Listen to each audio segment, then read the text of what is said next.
Matthew Aaron van Dijk এর নাম শুনেছেন?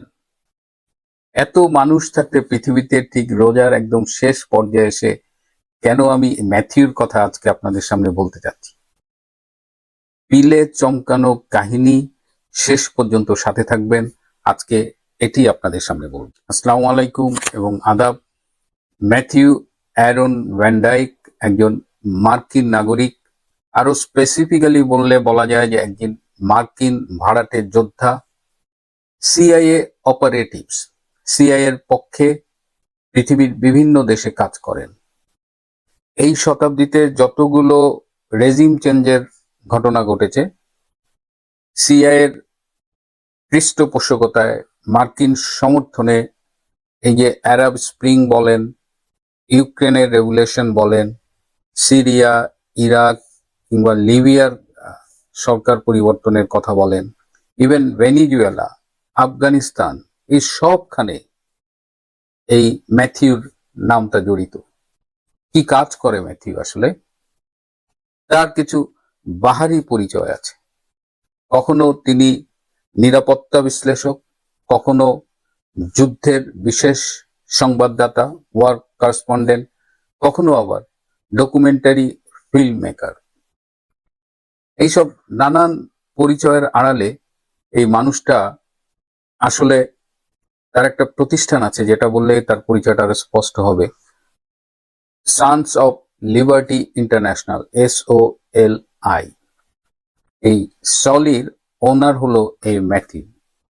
এবং ম্যাথিউর কাজ হলো বিভিন্ন কনফ্লিক্ট জোনে, যেখানে এই রেজিম চেঞ্জের ষড়যন্ত্র চলছে, এসব সংঘাতপূর্ণ এলাকায় বিভিন্ন যোদ্ধাদের সমাবেশ ঘটিয়ে তাদের ট্রেন আপ করা। সম্প্রতি এই ম্যাথিউ কলকাতায় গ্রেপ্তার হয়েছেন, অনেকটা সিনেমার মতো। ম্যাথিউ যখন কলকাতা বিমানবন্দরে গ্রেপ্তার হয়েছেন, ঠিক একই সময় দিল্লি এবং লখনৌ বিমানবন্দরে আরো 6 জন ইউক্রেনের নাগরিক গ্রেপ্তার হয়েছে। 3 জন দিল্লিতে, 3 জন লখনৌতে। কেন তারা ভারতে গ্রেপ্তার হলেন? ভারতের NIA, ন্যাশনাল ইনভেস্টিগেশন এজেন্সি, জাতীয় তদন্ত সংস্থা তাদের গ্রেপ্তার করেছে। এই ম্যাথিউ এবং অন্যান্য 6 জন, তারা ভারতে এসেছিল ট্যুরিস্ট ভিসায়, এবং সেখানে এসে তারা প্রথমে আসামের গৌহাটিতে যান, এবং সেখান থেকে তারা মিজোরামের সংরক্ষিত অঞ্চলে যান, এবং সেখান থেকে তারা বর্ডার ক্রস করে মিয়ানমারের ভেতরেও যান। এবং এই মিজোরাম মিয়ানমার বর্ডার এলাকায় তারা মিয়ানমার এবং ভারতের যে নর্থ ইস্ট বিচ্ছিন্নতাবাদী গ্রুপ আছে তাদের সাথে মিটিং করে, এবং তাদের সাথে করে তারা ড্রোন এবং বিভিন্ন অস্ত্র নিয়ে এসেছিলেন। এই ড্রোন অস্ত্র কোন পথে এসেছে সেটা এখনো জানা যায়নি, এবং তারা মিয়ানমারে গিয়ে মিয়ানমারের বিচ্ছিন্নতাবাদী গোষ্ঠীদের সাথে আলাপ করেছেন। বেসিক্যালি ম্যাথিউ এই ধরনের গ্রুপগুলোকে ট্রেন আপ করেন, কিভাবে এই সরকার বিরোধী মুভমেন্ট করতে হবে, কিভাবে সশস্ত্র সংগ্রাম করতে হবে, এগুলো নিয়ে ম্যাথিউ আসলে কাজ করেন। ম্যাথিউর কথা কেন আমাদের জন্য প্রাসঙ্গিক? ধারণা করা হয় 2024 সালের 5ই অগস্ট যে জঙ্গি অভ্যুত্থানটি হয়েছে, বাংলাদেশে যে রেজিম চেঞ্জ হয়েছে, এই জুলাই আগস্টের জঙ্গি অভ্যুত্থানে এই স্নাইপারদের নিয়ে অনেক কথা হয়েছে, যে এই স্নাইপার রাইফেলের গুলিতে পুলিশ নয়, তৃতীয় পক্ষের কেউ মানুষ হত্যা করেছে। ধারণা করা হয় এই যে তৃতীয় পক্ষের এই সন্ত্রাসীরা, এই জঙ্গিরা, যারা মানুষ হত্যা করে শেখ হাসিনার পুলিশের উপরে, শেখ হাসিনার আইন শৃঙ্খলা রক্ষাকারী বাহিনীর উপরে দোষ চাপিয়েছে, তারা আসলে এই ম্যাথিউ গংদের দ্বারা ট্রেইনড। এই ম্যাথিউরা বাংলাদেশের এই জঙ্গিদের ট্রেন আপ করেছে, এবং তারাই জুলাই আগস্টে মাঠে নেমে নিরীহ ছাত্র জনতাদের হত্যা করেছে। দূর থেকে তারা স্নাইপার রাইফেল দিয়ে গুলি করে হত্যা করেছে। এই স্নাইপার রাইফেল নিয়ে ডক্টর ইউনূসের উপদেষ্টা ব্রিগেডিয়ার অবসরপ্রাপ্ত সাখাওয়াত হোসেন অনেক কথা বলেছেন। তো এখন আস্তে আস্তে জট খুলে যাচ্ছে। তো ভারতের ন্যাশনাল ইন্টেলিজেন্স এজেন্সি তাদের গ্রেপ্তার করেছে, তাদের আদালতে হাজির করেছে, এবং আদালত তাদের 11 দিনের রিমান্ডে পাঠিয়েছে। সো বর্তমানে তারা এই জাতীয় তদন্ত সংস্থার হেফাজতে 11 দিনের জন্য আছে। এই ভারতে তাদের আরো কি কি নেটওয়ার্ক আছে সেটাও এখন খতিয়ে দেখা হবে। হয়তো তদন্তের স্বার্থে তাদের নিয়ে বিভিন্ন ফিল্ডে যাওয়া হবে। যতদূর জানা গেছে যে ভারতে মার্কিন স্বার্থ সংরক্ষণের জন্য এই ম্যাথিউ এবং তার সন্ত্রাসী বাহিনী এবার এসেছিল, এবং এই যে ring of conflict Jones around India, এই থিওরির উপরে ভিত্তি করে তারা কাজ করছে। আপনারা ইতিমধ্যে জানেন। সাজ্জাদ কাদিরের শুভেচ্ছা নিন। এই মুহূর্তে কথা বলবো, শেখ হাসিনা এখনো সচল রাখছেন বাংলাদেশকে, কিন্তু কিভাবে? আপনি যদি একটু ডিপলি খেয়াল করেন, আপনার আওয়ামী লীগ করা লাগবে না বা কিছুই না, এমনি আপনি সাধারণ মানুষ, কিন্তু খেয়াল করলে দেখবেন জীবনের প্রতিটি ক্ষেত্রে শেখ হাসিনা চলে গেছেন, পতন হয়েছে প্রায় 1.5 বছরের বেশি সময়। একটা অন্তর্বর্তীকালীন সরকার ছিল, এসেছে নির্বাচনের মাধ্যমে বিএনপি সরকার, কিন্তু সত্যিকার অর্থে এখনো পর্যন্ত বাংলাদেশকে সচল রেখেছেন শেখ হাসিনা। এখনো এই যে বাংলাদেশে যে ত্রাণ বন্টন করা হচ্ছে, বিলি করা হচ্ছে, এখনো দেখবেন শেখ হাসিনার আমলের ত্রাণ। এই যে ঈদ যাত্রা করছেন, ঈদ যাত্রা নির্বিঘ্ন ঈদ যাত্রা, যোগাযোগ ব্যবস্থায় একটা ভিন্ন রকম উচ্চতায়, যে আপনি তরতর বেগে চলে যাচ্ছেন, উত্তর কি দক্ষিণ কি পশ্চিম কি যে কোনো অঞ্চলে বাংলাদেশের চলে যাচ্ছেন, সবকিছু শেখ হাসিনার অবদান। আমার এইগুলো আলাপ নয়, আলাপের বিষয় বিশেষ করে এই যে এই মুহূর্তে মধ্যপ্রাচ্য যুদ্ধকে কেন্দ্র করে যে জ্বালানি সংকট চলছে, সেই সংকটকে কেন্দ্র করে এখনো সচল রাখছেন শেখ হাসিনাই। বর্তমানে জ্বালানি নিরাপত্তা নিয়ে এক বড় খবর সামনে এসেছে। আপনারা খবরগুলো জানেন, কিন্তু তারপরেও বারবার মনে করিয়ে দেওয়া।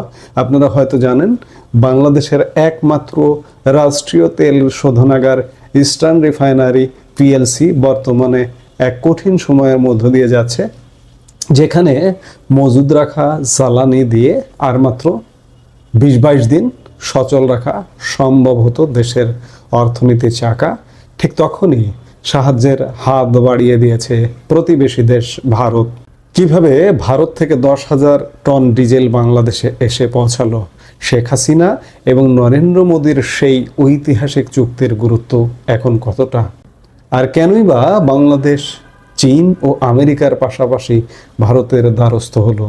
চট্টগ্রামের পতেঙ্গায় অবস্থিত ইস্টার্ন রিফাইনারি পিএলসি হলো বাংলাদেশের একমাত্র রাষ্ট্রীয় তেল শোধনাগার, কিন্তু সাম্প্রতিক তথ্যানুযায়ী সেখানে যে পরিমাণ তেল মজুদ ছিল তা দিয়ে বড় জোর আর 3 সপ্তাহ বা 20 থেকে 22 দিন চলা সম্ভব ছিল। একটি দেশের জ্বালানি মজুদ যখন ফুরিয়ে আসার উপক্রম হয়, তখন বিদ্যুৎ উৎপাদন থেকে শুরু করে পরিবহন এবং শিল্প কারখানা সবকিছুই থমকে যাওয়ার ঝুঁকি তৈরি হয়। এই চরম সংকটকালীন মুহূর্তে বাংলাদেশ সরকার হাত গুটিয়ে বসে থাকেনি, তারা বিশ্বমঞ্চে যোগাযোগ শুরু করে। বাংলাদেশ সাহায্য চেয়েছে চীন, আমেরিকা এবং ভারতের কাছে, কিন্তু এই দৌড়ে সবার আগে সাড়া দিয়েছে ভারত। আনন্দবাজার পত্রিকার তথ্য মতে বাংলাদেশের আবেদনে সাড়া দিয়ে ভারত ইতিমধ্যে 10,000 টন ডিজেল পাঠিয়েছে। এটি কেবল একটি বাণিজ্যিক লেনদেন নয়, বরং দুই দেশের বন্ধুত্বের এক বড় নিদর্শন। যখন আন্তর্জাতিক বাজারে তেলের দাম ও সরবরাহ নিয়ে নানা জটিলতা তৈরি হয়, তখন দ্রুততম সময়ে এই পরিমাণ জ্বালানি নিশ্চিত করা সহজ কথা নয়। এই ডিজেল সরবরাহের ফলে বাংলাদেশের জ্বালানি সংকট আপাতত কিছুটা লাঘব হবে বলে আশা করা হচ্ছে। বিশেষ করে কৃষি সেচ এবং বিদ্যুৎ কেন্দ্রে এই ডিজেলের ভূমিকা অত্যন্ত গুরুত্বপূর্ণ। আনন্দবাজারের প্রতিবেদনের একটি অত্যন্ত আকর্ষণীয় লাইন হলো, ডিজেল দিয়ে সাহায্য ভারতের, হাসিনাই সচল রাখছেন তারেকের বাংলাদেশকে। এই লাইনটি রাজনৈতিক ও অর্থনৈতিকভাবে অত্যন্ত তাৎপর্যপূর্ণ, যা নির্দেশ করে যে সরকারের কূটনৈতিক দূরদর্শিতা দেশের অবকাঠামোকে সচল রাখতে কতটা কার্যকর। এই তেলের রাজনীতির পেছনে রয়েছে একটি শক্তিশালী অবকাঠামো, যার নাম ভারত বাংলাদেশ মৈত্রী পাইপলাইন। আনন্দবাজার উল্লেখ করেছে যে এই মৈত্রী পাইপলাইনের মাধ্যমে ভারত নিয়মিতভাবে বাংলাদেশে তেল পাঠায়। আপনাদের মনে করিয়ে দেই, ভারতের প্রধানমন্ত্রী নরেন্দ্র মোদী এবং বাংলাদেশের তৎকালীন প্রধানমন্ত্রী শেখ হাসিনা যৌথভাবে এই পাইপলাইন প্রকল্পের চুক্তি ও উদ্বোধন করেছিলেন। 131.5 কিলোমিটার দীর্ঘ এই পাইপলাইনটি ভারতের শিলিগুড়ি থেকে বাংলাদেশের দিনাজপুরের পার্বতীপুর পর্যন্ত বিস্তৃত। এর ফলে কোনো ধরনের পরিবহন ব্যয় বা ঝুঁকি ছাড়াই দ্রুত তেল বাংলাদেশে পৌঁছানো সম্ভব হচ্ছে। বর্তমান সংকটে এই পাইপলাইনটি বাংলাদেশের জন্য লাইফলাইন বা জীবনরেখা হিসেবে কাজ করছে। প্রতিবেদনটি কেবল ডিজেল নিয়েই নয়, বরং এই অঞ্চলের শক্তির ভারসাম্য নিয়েও ইঙ্গিত দেয়। বাংলাদেশ যখন চীন বা আমেরিকার মতো পরাশক্তির কাছেও সাহায্যের জন্য যোগাযোগ করেছে, তখন ভারত সবার আগে সাড়া দিয়ে প্রমাণ করেছে যে প্রতিবেশী প্রথম, নেইবারহুড ফার্স্ট, ভারতের প্রতিবেশী নীতির একটা উজ্জ্বল নিদর্শন প্রতিফলিত হয়।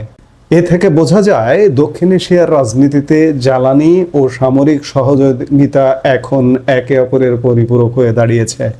বাংলাদেশ তার জ্বালানি নিরাপত্তার জন্য ভারতের ওপর এই যে আস্থা রাখছে, তা দীর্ঘমেয়াদী মৈত্রীরই ফল। এই ঘটনাটি আমাদের চোখে আঙ্গুল দিয়ে দেখিয়ে দেয় যে সংকটকালে প্রকৃত বন্ধুকে। 10,000 টন ডিজেল হয়তো একটি সংখ্যা মাত্র, কিন্তু এর পেছনে থাকা কূটনৈতিক সম্পর্ক ও মৈত্রী, পাইপলাইনের শক্তি বাংলাদেশের অর্থনীতিকে এক বড় বিপর্যয়ের হাত থেকে রক্ষা করেছে। আর এই রক্ষাকর্তা বা রক্ষা কবচ যিনি জারি রেখেছিলেন, তিনি বাংলাদেশের সাবেক প্রধানমন্ত্রী শেখ হাসিনা এবং ভারতের প্রধানমন্ত্রী নরেন্দ্র মোদীর যৌথ উদ্যোগ, যার কারণে বলতেই হয় যে বাংলাদেশকে এখনো সচল রেখেছেন প্রধানমন্ত্রী শেখ হাসিনা। এই মুহূর্তে এ পর্যন্ত। যে ভারত, বাংলাদেশ এবং মিয়ানমারের কিছু অংশ, বাংলাদেশের হিল ট্রাক্সের বিশেষ করে বান্দরবনের কিছু অংশ নিয়ে ক্রিশ্চিয়ান স্টেট করার একটা দীর্ঘদিনের পরিকল্পনা রয়েছে আমেরিকার। এই ক্রিশ্চিয়ান স্টেট প্রজেক্টটা কি আমেরিকা সম্পূর্ণ বাদ দিয়েছে? আমার তো মনে হয় না। এবং এই ক্রিশ্চিয়ান স্টেট, এই মিজোরামের একটা অংশ এখানে থাকবে। এখানে নাকি 1,000-2,000 ইহুদি বাস করে। সুতরাং এই ইহুদিদের জন্য একটা আলাদা রাষ্ট্র করবার একটা প্ল্যান রয়েছে। এবং যদি ক্রিশ্চিয়ান স্টেট করা যায়, তাহলে সেখান থেকে ভারত, বাংলাদেশ, মিয়ানমার এসব দেশের উপরে নানানভাবে নজরদারি করা যাবে, প্রয়োজনে ডিস্টার্ব করা যাবে। তো এই ম্যাথিউ যে এসেছিল, এই ম্যাথিউদের যে তৎপরতা, এ কারণেই আমাদের চিন্তিত করে। এখন যেহেতু তারা ভারতে গ্রেপ্তার হয়েছেন, জিজ্ঞাসাবাদ চলছে, এর মধ্য দিয়ে জানা যাবে, অনেক নতুন নতুন তথ্য পাওয়া যাবে। এবং বাংলাদেশের ব্যাপারে তারা কতখানি মুখ খুলবে বা সেই নিউজ আমাদের কাছে কতখানি আসবে, সেটি এই মুহূর্তে বলা যাচ্ছে না। কিন্তু এটা খুব ইন্টারেস্টিং। এবং একটু খতিয়ে দেখলাম তখন দেখলাম যে এই ম্যাথিউ, এরা বিভিন্ন ট্রেন আপ করে, এবং ম্যাথিউ যে ট্রেন আপ করছে সেই ভিডিও কিন্তু অনলাইনে আছে। এবং সেই ভিডিও আমার কাছেও আছে, কিন্তু সেখানে যেহেতু অস্ত্রের ঝঞ্ঝানি ইউটিউব ওগুলো অ্যালাউ করবে কিনা, এই জন্য আমি আপনাদের দেখাচ্ছি না। কিন্তু দুশ্চিন্তার বিষয় আসলেই। এবং বাংলাদেশে ইউনূস আসার পরে এই টেকনাফ হিল এরিয়ায় যে ঘটনাগুলো ঘটছে, এবং এই যে হিউম্যান করিডোরের নামে আরাকান আর্মিকে যুদ্ধ করে সংঘাতে লিপ্ত হবার জন্য বাংলাদেশ সরকার যে সহায়তা করছিল, এবং এখনো এই রমজান মাসেও দেখা যাচ্ছে এই পাহাড়ি অঞ্চলে আরাকান আর্মি একদম ওপেন তারা ইফতারি করতেছে, এবং সেগুলো বাধা দেওয়ার কেউ নেই। তো ডক্টর ইউনূস যে সর্বনাশের বীজ রোপণ করে গেছে, বাংলাদেশটাকে যেভাবে আমেরিকার হাতে তুলে দিয়ে গেছে, এবং তারই ধারাবাহিকতায় যে ম্যাথিউর যে কর্মকাণ্ড ধরা পড়লো, ম্যাথিউ আরো 6 জন ইউক্রেনীয় সন্ত্রাসী সহ গ্রেপ্তার হলো, এটার ফিউচার ইম্প্যাক্ট কি সেটা আমাদের দেখতে হবে। এবং বাংলাদেশ সরকার নিশ্চয়ই এ ব্যাপারে নজর রাখবেন। প্রিয় বন্ধুরা, আজ এ পর্যন্তই। ভালো থাকবেন, সুস্থ থাকবেন। তার চেয়েও জরুরি হলো নিরাপদে থাকবেন। সবাইকে অনেক ধন্যবাদ।